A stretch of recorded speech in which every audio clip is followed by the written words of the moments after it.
Cookie Monster? I can't do Cookie Monster.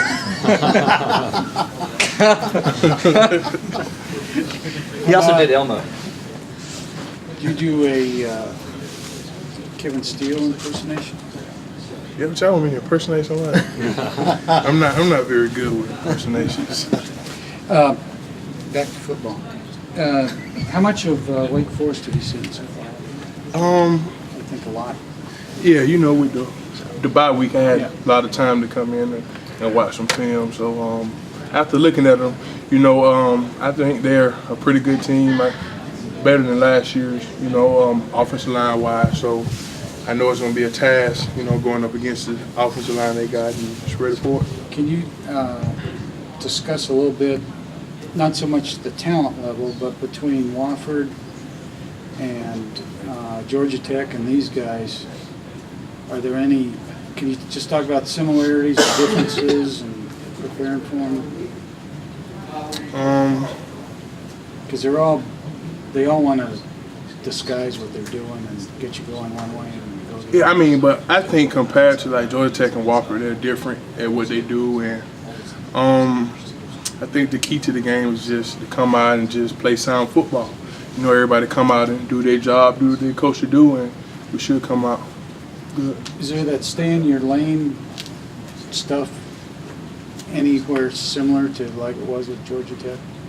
You know, maintain your gap responsibilities and all that stuff? I think it's like that every week. You know, if everyone does their job every week, which is, you know, whatever their coach should do, you know, we'll be in the right position, regardless of the offense. We had some breakdowns though against Georgia Tech in that regard, right? So should that help this week, since you did have guys breaking down a little bit against Georgia Tech? Yeah, I mean, I think it helped because you know, we got to watch film and we saw the mistakes we made and we can improve on that, and that won't do anything but build on our defense coming up in these next few games. The last little stretch.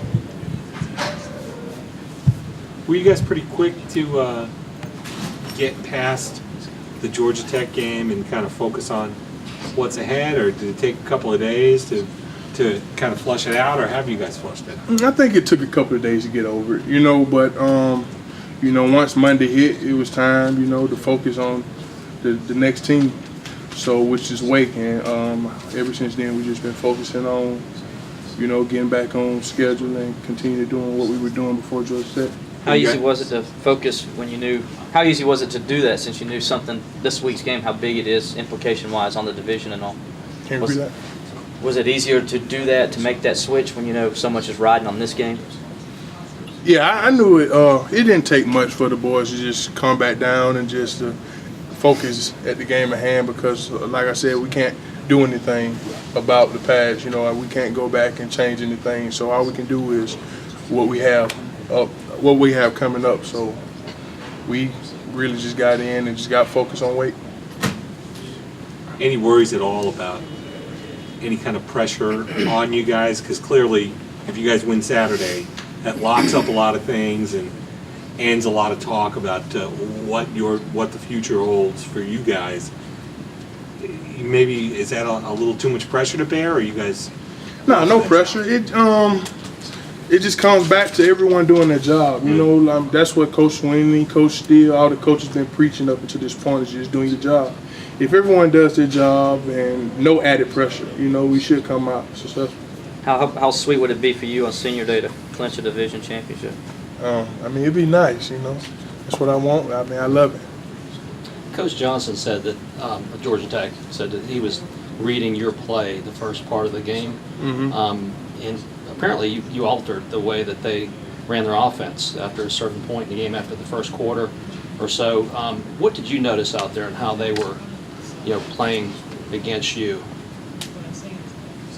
Well, like you said, I kind of felt that they would read me at the beginning, and then they kind of changed it up to where they try to stay away from me, I guess you could say.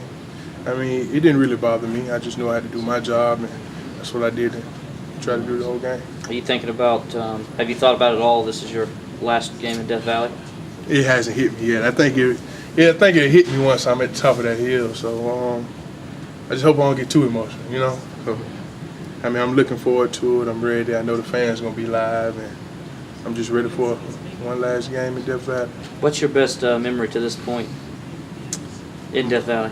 In Death Valley, my first game, my first time running down the hill, I was playing in the game, you know, and that was big to me because the game before we played Alabama and I was red shirted, so they pulled my red shirt and I think I played like 40 snaps that game, and that meant a lot to me and my family. Was that the Citadel? Citadel. Citadel. But I mean, I guess like Will alluded to it earlier, there couldn't be any special way to close out your career at Death Valley than if you guys were walking off that field knowing you're Atlantic Division champion. Oh yeah, that'd be sweet. You know, I mean, I didn't go to the Georgia Tech game, but I watched a lot of TV, and you know, every time the defensive tackles and the next level came up, you know, your name is like leading the way about what projected for the NFL. Do you let any of that talk get to you at all? Do you think about it? Or? I don't think about it. I just want to win. You know, I just want to come out and do my best with my team. You know, I love my boys, and you know, I just want to win for them. So that's all I'm thinking about right now.